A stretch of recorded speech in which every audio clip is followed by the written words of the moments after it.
ዝግጁ ነኝ። ተሸንፌያለሁ። በልጆች ተሸንፌያለሁ። ዛሬም ነገም ከነገ ወዲያም ሁሌም አባታቸው ያስፈልጋቸዋል። ልቀይረው አልችልም። ይሄን ሰውዬ የኔ ሚስትነትና የኔ ባልነት እና የእነሱ ወንድምና እህትነት እንጂ ባልና ሚስትነት ሊቀጥል እንደማይችል ድሮ የሞተ ነገር ነው፣ የዛሬ 11 ዓመት።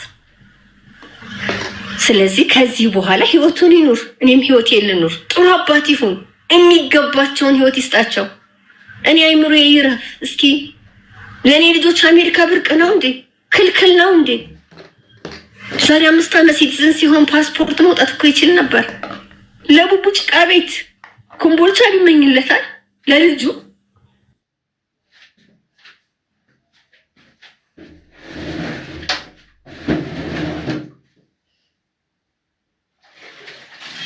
በጣም ያሳዝናል። የቤተሰብ ጣልቃ ገብነት ነው ያየሁት እኔ እዚህ ጋር። ስለዚህ በተቻላቸው መጠን ማስተካከል ቢችሉ ይሁን። ኢትዮ ኢንፎ ጋርም ይህን ነገር ዩቱብም ላይ ይለቀቃል። ያለበት ቦታ ቦታቸው ተለጥፎ በማንኛውም አብርሃምን በመስሪያ ቤቱ በጓደኞቹ፣ እህቴቱን በጎረቤቶቿ በጓደኞቿ፣ እሱም ሁሉም ሊጠየቁልኝ ይፈልጋሉ። ምክንያቱም እዚህ ጋር ባቆመው ይቅር ብዬ ተወው ነበር። ዛሬ ባቆመው ቤቢ ላይ ይቀጥላል። የኔ ዝምታ ነው የኔ ዋጋ እየከፈልኩም ዝም ብዬ ነገሮችን ማለፌ ነው ስሜን እንዲያጠፉ ዛሬ ላይ ያደረጉት። እማይሆን ስም መስጠት ሁሉ ይፈልጋሉ። አንቺ አልፈልግህም ይሉት። በቃ ከዚህ በኋላ ብለሽ የተወሽውን ሰው እኮ ድጋሚ ዝርሽ አታዩም አይደል እንዴ? እንኳን በመጥፎ ልትፈልግ እንኳን በሌላ ልታስብ። እኔ መጥፎ ሰው በሆን እኮ ፍርድ ቤት ነው መገተረው። ኢትዮጵያ ውስጥ ነው ያለው በአሁን ሰዓት። እኔ እሱ ያለበትን ማግኘት አይከብደኝም። ሁሉ ነገር ቀላሌ ነው። የሚውልበትን የሚቀምበትን ያንዳንዱ የሚያመሽበትን አውቃለሁ። በፈልግ ሄድለታለሁ። አላረኩትም። ልጆቼ አባታችንን ከሳለች አባታችንን እንዲህ አድርጋለች እንዲሉኝ አልፈልግም። የምችለውን አድርጌ በአቅሜ ማሳደግን እንጂ እሱ ጋር ሳፋጣው ስገባና ስነጋገር እንዲያዩም ስለማል ለልጆቼ ክብር ስል ነው እስከዛሬ የቻልኩት። አሁን ሲገባ ለ5 ዓመታት አለማየቱን አሪያጊያ ይዤ ህፃናትና እናቶች ጋር ሄጄ ክስ መስርቼ ከሀገር እንዳይወጣ ሳግጄ ነገሮችን ማስሄድ ይችል ነበር። አልፈለኩም ይሄን አይነቱን መንገድ። አሁን ግን ይጠየቃል በስርዓቱ። የልጆቹን መንገድ ያስተካክላል አያስተካክልም፣ ባለበት ሀገር ህግ ድረስ እንዲጠየቅልኝ። እናት ማልቀስ የለባትም። ከሰዎች ጋር ተነጋግሬያለሁ። መከሰስ ያለበት ቦታ ሁሉ በእኔ ይጀምራል። እኔ ብቻ አይደለሁም። በእርግጥ እኔ ቤተሰብ ስላለኝ እናት፣ እህት፣ ወንድም፣ ዘመድ ስላለኝ የኔ ልጆች ተቀማጥለው አደጉ። እኔ ቦታ ላይ ግን ያለች እናት ስንት እናት ናት እያለቀሰች ያለች? በህፃናትና እናቶች ጋር ተያይዞ ውጭ ጉዳይ ሆኖ ከኢትዮጵያ ውጭ ያሉ አውሮፓና አሜሪካ የሽፍታዎችና የጨካኝ አባቶች መጠራቀሚያ መሆን የለበትም። ባሉበት ሀገር እንዲጠየቅ አለባቸው። እኔ ይህን መንገድ መክፈት እፈልጋለሁ። ለእህቶችም ድምፅ መሆን እፈልጋለሁ። ከዚህ በኋላም በዚህ ዙሪያ እኔ ቅን ልቦችንም አንቺንም በአንቺን በኩል ያሉ ሰዎች እንድታግዙኝ እፈልጋለሁ። ይሄ ነገር መንግስት ጋር ደርሶ ሊሰራበት ይገባል። በጣም ሊሰራበት የሚገባ ነገር ነው። በቃ ምክንያቱም ሩቅ ነው። እኔ ሳስብ እንኳን የተጓዝኩትን መንገድ አሁን እንኳን ስጀምረው ከባድ ነው። ለዚህ ነው እንደፈለጉ ልጆቻቸውን ጥለው እነሱ የተሻለ ህይወት እየኖሩ እናት እዚህ ኢትዮጵያ ላይ ተቀምጣ የምታለቅሰው። ለእነሱ ድምፅ መሆን መቻል አለብን። ለእነሱ መንገዱን መዘርጋት አለብን። መንግስት እጁን አስገብቶ ህግ ሊወጣ ይገባል። ማንኛውም እዛ ሀገር ባለበት ሀገር ኢትዮጵያ ውስጥ ቻይልድ ሰፖርት እያንዳንዱ ነገር ኢቨን ፍርድ ቤት እኮ ክረምት ሲዘጋ ኢትዮጵያ ውስጥ የልጆችና የእናቶች አይዘጋም። በማንኛውም ሰዓት ፍርድ ቤት ክፍት ነው ለልጆች ቀለብ ጥያቄ። ኢትዮጵያ ውስጥ ይሄ ህግ ሲወጣ ግን ከኢትዮጵያ ውጭ ያሉትንም ጭምር ሊያካትት ይገባል። ከኢትዮጵያ ውጭ ያሉ አባቶች ድምፃቸውን ባጠፉ ሰዓት እኔ ቤት ባይኖር እኮ በምን ይዘዋለሁ? ይህን ሰውዬ በምንም ጠይቀው አልችልም ነበር። እሱ ያንን ሲያቆም እኔ ቤቱን የሆነ ነገር ሳረግ ያቋረጣትን ቀጠለ። ከመጣ በኋላ ሀቡዬ በጣም ያመመኝ ይደውልላቸዋል ለመዝናኛ 10,000 ብር አሁን ልኬላችኋለሁ፣ 20,000 ብር በግል ግዙ። ይሄ ሰውዬ ምን እያደረገ ነው አለኝ ወንድሜ። ምን አውቃለሁ። ከዛው በሶስተኛው በአራተኛው ሳምንት በመጣው 3ኛው ሳምንት አያችሁ የኔ ልጆች እኮ እኔን አይወዱ ብሬ ነው የሚወዱት። ጓደኛው ደውሎ ልጆቹ አባቱን አይፈልጉ ሰው የዘራውን እኮ ነው የሚያጭደው። ተዝናኑ እያለ ላከላቸው። አግኝቷቸው አያውቅም። አንድ ቀን ያገኛቸው ከአሜሪካ ሲመጣ አንድ ጫማ ብናገረው ትልቅ ሻንጣ፣ አንድ ጫማ፣ ሁለት ሱሪ ከአሜሪካ ይዞላቸው የመጣ አንድ አባት ከ5 ዓመት በኋላ ለልጆቹ አንድ ጫማ፣ ሁለት ሱሪ፣ ትንሹ ጭራሽ አልሆነውም ቲሸርቶች። ከዛ ራሱን አሳፈረው። ልጆቼ ግን አባታቸውን ማግኘት ሁኔታ ያስደሰታቸው። ያመጣውን እንኳን አልቆጠሩት፣ ቦታም አልሰጡት። ወተን ሾፒንግ እናደርጋለን አገኛቸዋለሁ እሺ ምናምን አላቸው። ባባ መቼ ነው የምንገናኘው? ባባ መቼ ነው የምንገናኘው?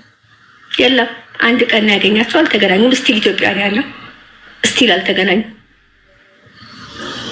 ስልክ ሲደውሉለት በጓደኞቹ ቀጥታ አባታቸው ጋር መደወል አይችሉም። የሆነ ካሳሁን የሚባል ልጅ አለ፣ ለሱ ይደወልና አባቴን አገናኘኝ ይባላል። እሱ ፈቃደኛ ከሆነ ያገናኛቸዋል፣ አልተመቸኝም ካለ ያገኙት። ሜሴጅ ጻፉና አባቴ ጋር ስትሆኑ ሂዱና ቆይ እሱ ጋር ሲሆን ደውልላችኋለሁ ይባላል። አክስቲቱ ጋር ስትደውል ሲፈልግ ታነሳለች፣ ሲፈልግ አታነሳ። እኔ እዚህ ውስጥ ገብቼ መናገርም እንዲህም ማለት አልፈልግም። ለምን እነዚህ ልጆች ውስጥ የሚቀመጥ እያንዳንዱ ነገር ዛሬ 18 አለ፣ ነገ 25 አለ። 25 ዓመት ሲሞላው ቡቡን ያሳልፍኳትን ግፍና ያሳልፍኳትን ነገር በሙሉ ራሱ መልስ ይሰጥበታል። ያን ብዬ ስለማስብ ግን ጤነኛ ከሆነ ነው። ልጄን በሽተኛ ካደረጉብኝ ግን እስከ መጨረሻው ልጄን አጣዋለሁ። አሁን ልጄን እንዳላጣው መከፈል የሚገባው ዋጋ ሁሉ ከፈልልኝ እያልኩ ነው ያለሁት። እዚህ የሚያመጣኝ ዋናው ይሄ ነው። ወንድምየው ቢጫ ይሰራል፣ አብርሃም አቻሜ ይባላል። እህቲቱ ጀሞ ነው የምትኖረው፣ ፍሬ ህይወት አቻሜ ትባላለች። እሱ እስክንድር አቻሜ ይባላል፣ ኮምቦልቻ ኗሪ ነው። አሁን በሲያትል ነው ዜግነቱንም አድርጎ አሜሪካ፣ በዛሬ 5 ዓመት ዜግነቱን የቀየረው አሜሪካ ነው ያለው። አሁን ኢትዮጵያ መጥቷል። ስለዚህ አሜሪካ 11 ዓመት ሲቀመጥ ኢትዮጵያ ውስጥ አንዲት ኮንዶሚኒየም በስሙ የለው። ለ11 ዓመታት ግን ሰርቷል። አሁን ለአመታት ያችን ቤት አድሷል። ልጆቼ አንድ ነገር እኔ በሆን አንድ ነገር እሱ ቢሆን ሜዳ ላይ ነው የሚቀሩት። ምንም ጋራንቲ የላቸው። ምንም በዚህ በኩል እንዲህ አደርግላቸዋለሁ ብሎ የሚለው የለም። በአሁን በዚህ አመት ትምህርት ቤት ሁለቱንም አስገብቻለሁ። አልሐምዱሊላህ ያቋረጠውም ልጄ ትምህርቱን ቀጥሏል፣ ትምህርቱን ጀምሯል። ግን ሞራላቸው በጣም ወድቋል። ወይ ሀገር ውስጥ ባይኖር ላለሁ አለ ብለው ስለሚያስቡ ቤቢ ያልኩት አንድ ቀን እኮ እኔ ጋር አሁን ማየትን ማም ስለማይፈልግ ነው። ትምህርት ቤት ስትወጣ ዲቦራ ነው የሚማረውና በር ላይ ሊያገኝህ ይችላል አልኩት። ማማ ወላሂ እኔም አንዳንድ ቀን እኮ በር ከግቢ ማብራት ሄደ። ሶሪ ያው ቪዲዮ አጥፍቼ መቀጠል ይችላል። አዎ ችግር የለውም። ቪዲዮ አጥፍተሽ መቀጠል ትችያለሽ መብራቱ ስለሄደ። ጀሚላዬ እኔ ግን የገረመኝ ነገር ልጆች ማለት ነው ላይክ አይቷቸው ማያቅ ጊዜ ሰጥቷቸው ማያቅ አባት እንዴት እንደዚህ ሊፈልጉት ይቻሉ? ማለት ልጆች የሚፈልጉት ብዙ ጊዜ የለመዱትን ነው። አብሯቸው የኖረ ፍቅር የሰጣቸው የተላፋ አብሯቸው የበላ የጠጣል ማለት ጊዜ ሰጥቷቸው ማያቅን አባት ይህን ያህል ለምን ፈለጉት? ለምን ጓጉለት? ያ ልክ ነሽ። ይሄ የኔ ስህተት ይመስለኛል፣ አስተዳደግ ችግር ይመስለኛል። እኔ ምን እላቸዋለሁ፣ እኛ 3 ነን፣ አባታችሁ ብቻውን ነው። የሆነ ቀን ላይ መጥቶ እንደሚፈልጋችሁ ደግሞ እርግጠኛ ሁኑ። አባትን ዝምድናን የቆረጠ ካላህ ረሕመት ይቆረጥበታል። ምንም ቢያደርግ የወለደ ነው። የሆነ ቀን ግን ሁሉ ነገር ይገባውና ይፈልጋችኋል ነው የምላቸው።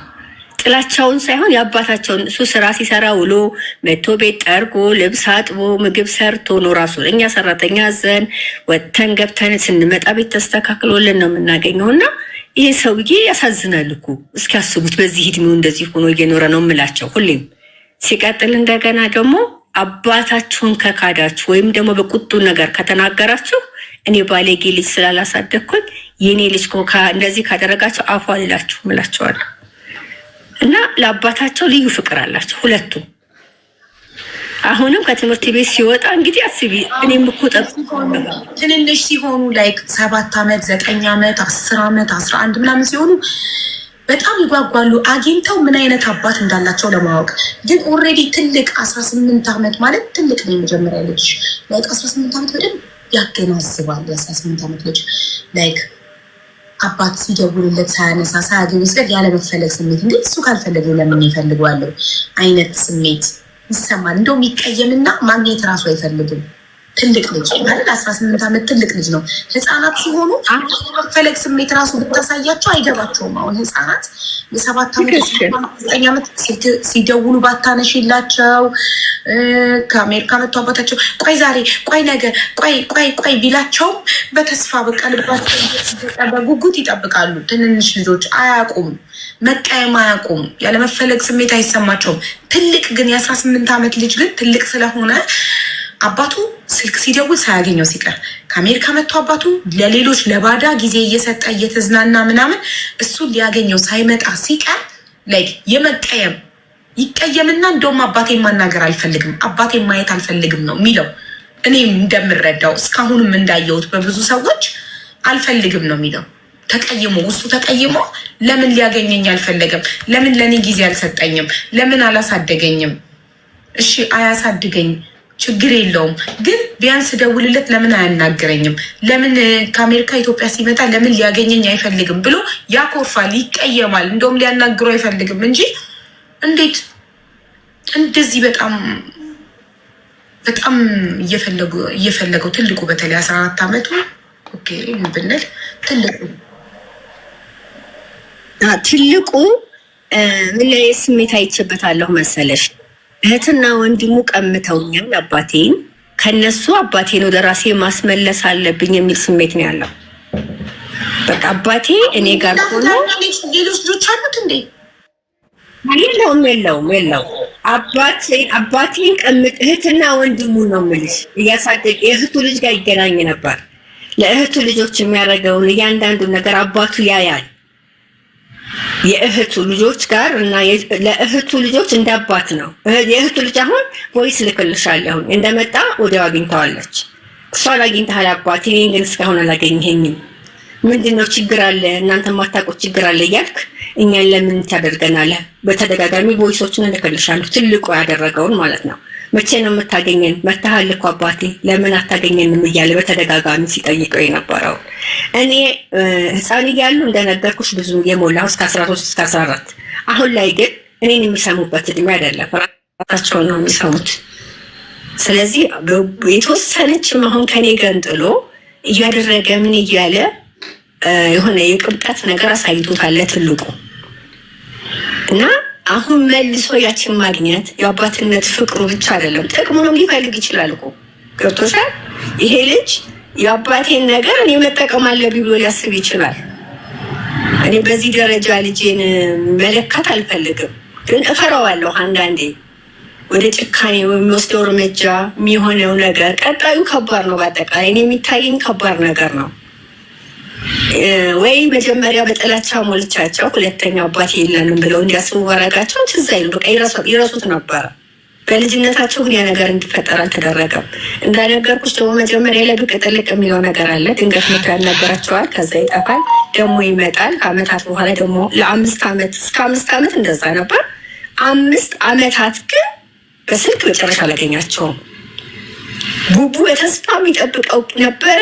እናቱን አይደለም ሁሉንም ክዶ ሄደ። በቃ እሱን ተከትሎ ማለት ነው። ግን ጥፋት ውስጥ ተገኘ።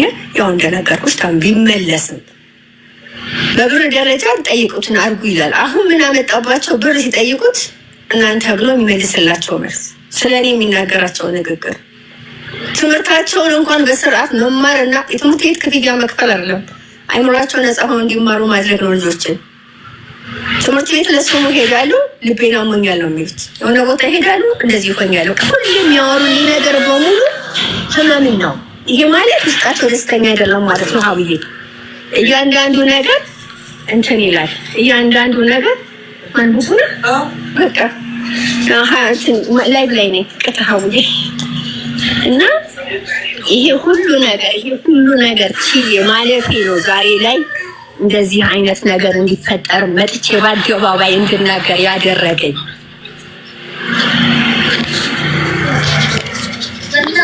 ፍቅሩ እስቲ ለልጆች ውስጥ እንዳለ አውቃለሁ። ቡቤ የሚገርም ማማይ አለ ነው ስልክ ቁጥርሽን በቅልቦች በኩል በውስጥ ላኪልኝ። ሄሎ፣ አቤት ጀሚላ፣ ስልክ ቁጥርሽን በቅልቦች በኩል በውስጥ ላኪልኝ እና ዋትሳፕ ላይ የእሱን ስልክ ትሰጭኛለሽ። ከሁለተኛው ወገን እንድንሰማ ማለት ነው።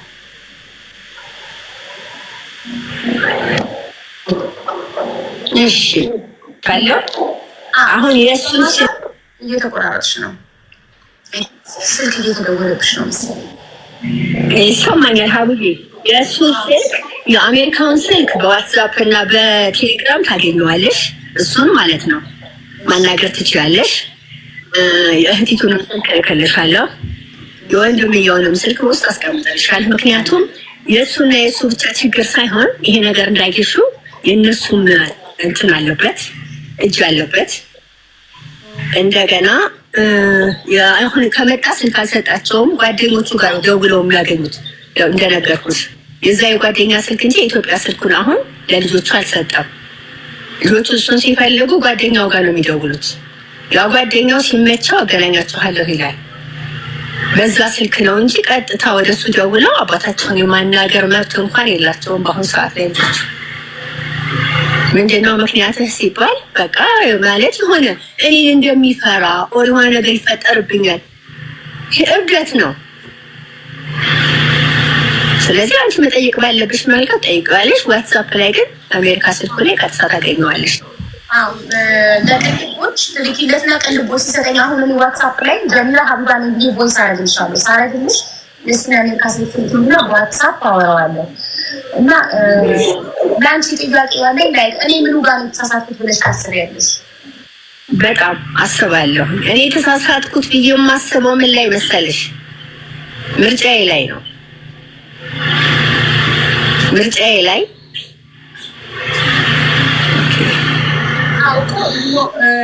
ያው ሰው ጨዋ አይደለም። ቀምሰና አንመርጥም። ስንመርጥ ግን ማናችንም ወደ ትዳር ስንገባ መስፈርታችንን ማስቀመጥ አለብና ላይክ የእናንተ ትዳር ላይ ያየሁት እኔ ካዳመጥኩት ከአንቺ የቤተሰብ ጣልቃ ገብነት ነው ያለው። ማለት እህትና ወንድም ምን አገባቸው በእናንተ ትዳር? ላይክ ለምን ፈቀዳችሁ? ቤተሰቦቻችሁ ጣልቃ ያንቺ የእሱን ቤተሰቦች እንዲገቡ ለምን ፈቀዳችሁ? አንድ እኔ እሱን እንዲገቡ የፈቀደበት ምክንያት የሚመስለኝ እኔ ማለት ነው ይሄ ልጅ እንደነገርኩሽ ስራ የለውም፣ መውጫ መንገድ ነው የሚፈልገው። ወንድሙን ካልመሰለ ከሀገር መውጣት አይችልም። ወንድሙ የሚለውን ካላደረገ ምንም ማድረግ አይችልም። ለ5 ዓመታት ደግሞ ስራ ፈቶ ተቀምጧል። ስለዚህ እሱን መስሎና እሱን ሆኖ ከሀገር ቢወጣ ለእሱ አማራጭ ነው። ያኔ እኔ የማስበው ማለት ነው። ለምን ፈቀደለት? ለምን እንዲህ ቢሞላልኝ? ለምን እንደዚህ ያደረገለት? ወይም ያውቀው ይሄ ወንድምዬው ለእኔ ይቅርታ ጠይቆኛል። በቃ ተሳስቻለሁን ልጆቹን እና አንቺን ይሄን ማድረግ ነበረብኝ፣ በመካከላቸው በመግባቴ ይቅርታ ብሎኛል። ሚስቱ ጋር መጥቶ ማለት ነው። ከይቅርታው በኋላ ግን ማስተካከል የሚችላቸው ብዙ ነገሮች ነበሩት ወንድምየው። ምክንያቱም ከኔ በላይ እኔ ፊት የተከታሁ ሚስት ነኝ። ከኔ በላይ ለሱ ቅርብ ነው። እሱ በልጆች ጋር እንደዚህ አድርግ ብሎ ማለት ይችል ነበር። ያን ማለት ግን ደግሞ አንዳንድ ጊዜ የወንድሙ ብቻ አይደለም የራሱም ደግሞ ፐርሰናሊ ችግር ቢኖርበት እንጂ የራሱ ቅንነት፣ የራሱ ለልጆቹ ማሰብ፣ ለራሱ ጥሩ ነገር ማድረግ ነበረበት እንጂ እኔ በወንድሙ ብቻ 100% አልከተም። እዚህ ጋር እህቲቱም ወንድምየውም ትርፍ ናቸው። መጀመሪያና መጨረሻ ማንም በእነሱ ሊፈቅድ አይችልም። ማንም ሰው ካልፈቀድኩለት በስተቀር ወደ እኔ ህይወት መግባት አይችልም። ማንም ሰው እኔ ዝቅ ካላልኩኝ አናቴ መውጣት አይችልም። እኔ ስፈቅድ ብቻ ነው የሰው ልጅ በእኔ ህይወት መግባት የሚችለው። በእኔ ትዳር እኔ ለቤተሰቦች ሄጄ ስለ ትዳሬ ካላወራሁላቸው ስለ ትዳሬ አስተያየት መስጠት አይችሉም። ስለ ትዳሬ እኔ ሳልፈቅድላቸው አስተያየት መስጠት ሲጀምሩ እኔ አስቆማቸዋለሁ። እኔ በበኩሌ እንደ ሀቢባ አልፈቅድም። ቤተሰቦቼ የኔም ሆነ ባሌ ቤተሰቦች በትዳሬ ላይ አይደለም ጣልቃ ሊገቡ አስተያየት እንዲሰጡ አልፈቅድላቸው። ባለቤት ካልፈቀደ ትክክል። መጀመሪያማ ቤት ይሸጥ ሲባል እኮ እንደነገርኩሽ ኖ ስለው ሂዶ ኖ ብሏቸዋል። ሁለቱ ተስማምተው አልተሸጠም። ምክንያቱም አገር ውስጥ ነዋሪ ነኝ የትም አልሄድም እኛው ጋር እነሱ ጋር ላይ ብሎ ስለሚያስብ